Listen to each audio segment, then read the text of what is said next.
तो हेलो बच्चों, यहाँ पे हमने फोटो इलेक्ट्रिक इफेक्ट आज पढ़ा था। उसी के ऊपर कुछ न्यूमेरिकल्स यहाँ पे है, उसको हम सॉल्व करेंगे। काफ़ी सिंपल है।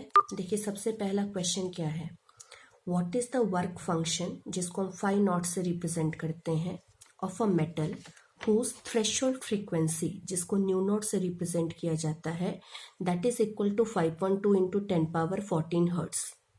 मतलब हमें थ्रेशोल्ड फ्रीक्वेंसी दिया है, हमें वर्क फंक्शन पता करना है। वर्क फंक्शन को ही थ्रेशोल्ड एनर्जी बोला जाता है।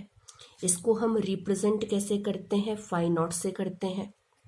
और 5 नॉट की वैल्यू किसके बराबर होती है, एच न्यू नॉट के बराबर। एच हमारा प्लैंक कांस्टेंट है, जिसकी वैल्यू 6.626 इंटू 10⁻34 होता है।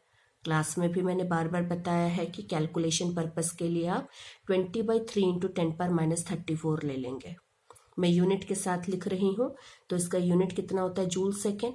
और जो थ्रेशोल्ड फ्रीक्वेंसी है which is 5.2 into 10⁻14 hertz, 1 hertz is nothing but second inverse, तो मैंने हर्ट्स की जगह पे सेकेंड इनवर्स पुट कर दिया। जो न्यू नॉट है इस फॉर्मूले के अंदर आप पुट कर दीजिए। सॉल्व करेंगे तो सॉल्व करने के बाद यहाँ का सेकेंड और यहाँ का सेकेंड इनवर्स कैंसिल हो जाएगा। आंसर आपको फाइनली किस में आएगा, जूल में। तो इतना आंसर आ रहा है 3.44 इंटू 10⁻19 जूल। ये हमारे पहले क्वेश्चन का आंसर है। सेकेंड क्वेश्चन में देखिए क्या बोला है, calculate the maximum kinetic energy of the photo electron emitted when a light of frequency 2 into 10⁻16 hertz is irradiated on a metal surface with a threshold frequency equal to 8.68 into 10⁻15 hertz. Maximum kinetic energy निकालना है। देखिए, जो electrons आपका metal surface से निकलता है, बहुत सारे इलेक्ट्रॉन्स निकलते हैं, उनको हम फोटो इलेक्ट्रॉन्स बुलाते हैं। हर फोटो इलेक्ट्रॉन की काइनेटिक एनर्जी सेम नहीं होती है, किसी की कम होती है, किसी की ज़्यादा होती है। तो जब हम फोटो इलेक्ट्रिक इक्वेशन लिखते हैं तो वहाँ पे जो काइनेटिक एनर्जी होता है ना, वो काइनेटिक एनर्जी मैक्सिमम इलेक्ट्रॉन का होता है। मतलब that was the maximum kinetic energy. मतलब जितने भी इलेक्ट्रॉन निकलते हैं, किसी की काइनेटिक एनर्जी लो होगी, किसी की ज़्यादा होगी। तो जिसकी हाईएस्ट काइनेटिक एनर्जी होगी ना, उसी को हम लिखते हैं उस फॉर्मूले के अंदर। ठीक है, हम स्लो काइनेटिक एनर्जी वाले मॉलिक्यूल के साथ डील नहीं करते हैं इस इक्वेशन के अंदर। तो according to Einstein equation, kinetic energy किसके बराबर होता है, h nu minus h nu not.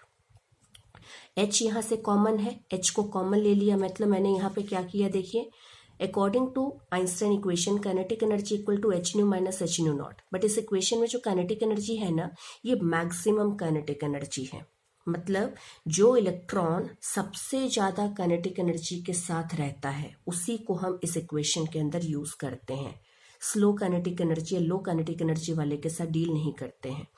तो maximum kinetic energy will be H nu minus h nu naught. H आपका कॉमन है, कॉमन होगा तो उसको बाहर लिख लीजिए, तो यहाँ से न्यू माइनस न्यू नॉट आ जाएगा। एच की वैल्यू आपको पता है 20/3 इंटू 10⁻34 जूल सेकेंड होता है, multiplied by new is nothing but जिस लाइट को हम डालते हैं मेटल सरफेस पे, उसकी फ्रीक्वेंसी। तो कितना यहाँ पे फ्रीक्वेंसी दिया है क्वेश्चन के अंदर, जिस लाइट को आप डाल रहे हैं उसकी फ्रीक्वेंसी आपको दी गई है 2 इंटू 10⁻16।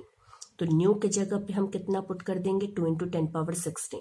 और थ्रेशोल्ड फ्रीक्वेंसी मेटल का कितना दिया है, इक्वल टू दी 8.68 इंटू 10⁻15। यहाँ पे पुट कर दिया इस फॉर्मूले के अंदर। बट थोड़ा सा रिकॉल करें, मूल कंसेप्ट में बताया था, साइंटिफिक नोटेशन के फॉर्म में जब कोई नंबर होता है तो हम तब तक ऐड या सब्ट्रैक्ट नहीं कर सकते हैं जब तक उनके एक्सपोनेंट आपस में सेम ना हो। तो 2 इंटू 10⁻16 और यहाँ पे पावर है 15, तो पहले इन दोनों के पावर को आपस में सेम करना है। मैं लिख सकती हूँ 2 इंटू 10⁻16 को 20 इंटू 10⁻15। अब दोनों के पावर सेम हो गए। जब दोनों के पावर सेम हो जाएंगे तो 20 में से 8.68 को माइनस करके जो भी वैल्यू आएगा, दैट मल्टीप्लाइड बाय 10⁻15, क्योंकि दोनों में 10⁻15 आपका कॉमन है। जो भी नंबर आता है उसको आप इस नंबर से मल्टीप्लाई कर दीजिए। फाइनली आंसर आपको जूल के टर्म्स में मिल जाएगा, दैट इज 7.5 इंटू 10⁻−18 जूल। ये जो एनर्जी है, this is the energy possessed by photo electron, और यही एनर्जी हमारा क्या है, मैक्सिमम काइनेटिक एनर्जी है। बाकी जो इलेक्ट्रॉन होंगे उनकी काइनेटिक एनर्जी इनसे हमेशा कम ही रहेगी।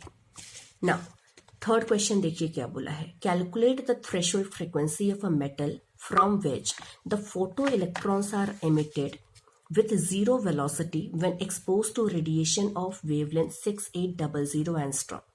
हमें बोला है मेटल का थ्रेशोल्ड फ्रीक्वेंसी निकालिए जब इलेक्ट्रॉन की वेलोसिटी जीरो हो जाएगी, मतलब जो फोटो इलेक्ट्रॉन आपका मेटल का निकल रहा था उसकी वेलोसिटी हमें जीरो कर देनी है।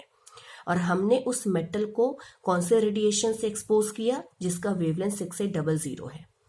अगर वेलोसिटी ऑफ इलेक्ट्रॉन जीरो है मतलब काइनेटिक एनर्जी भी जीरो होगा, क्योंकि काइनेटिक एनर्जी एक्चुअली होता क्या है, हाफ mv² होता है।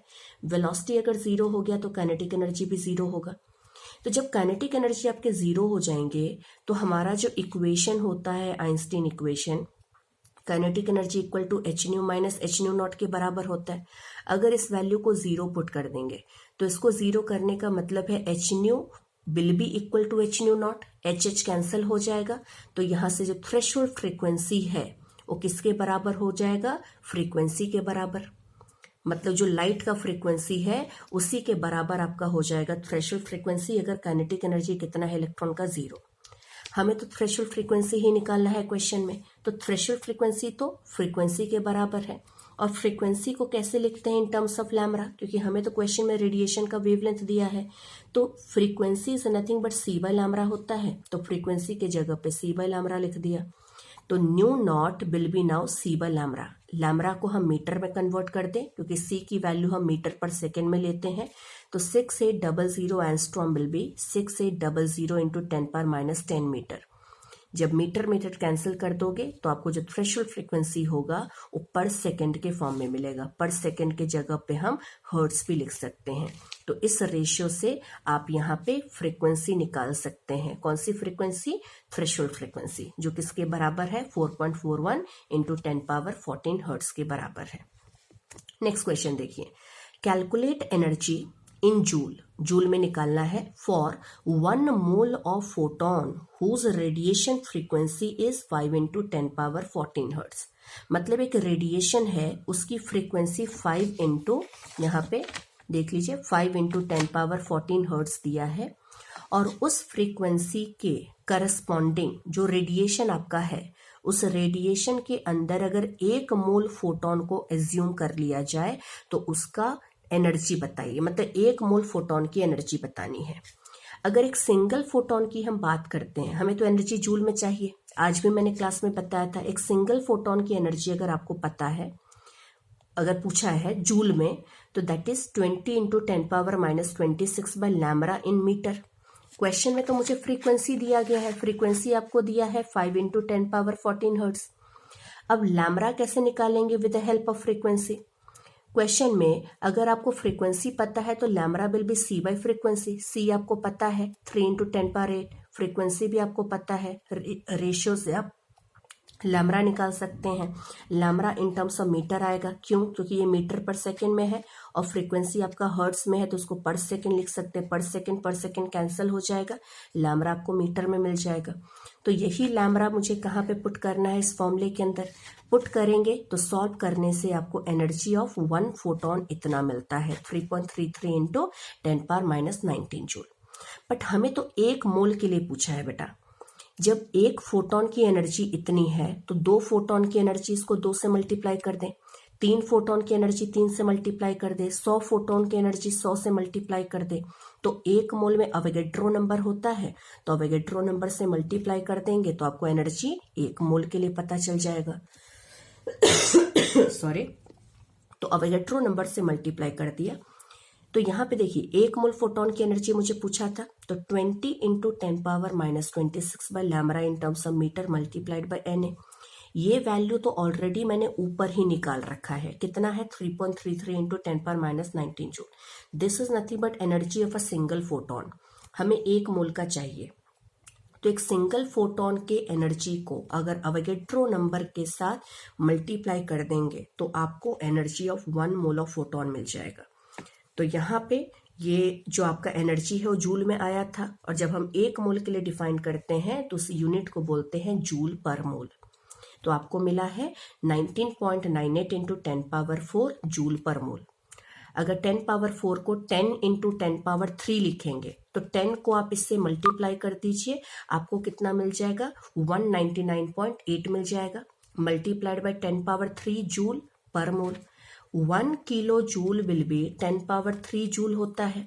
तो यहाँ पे ये जो 10 पावर 3 जूल है उसको मैं रिप्लेस कर दूंगी किलो जूल के साथ। मतलब यहाँ पे जो एनर्जी हमने निकाला है 1 मोल का, वो किलो जूल के अंदर निकाला है। हम जूल में इतना लिख सकते हैं और उसी को किलो जूल में हम इतना लिख सकते हैं।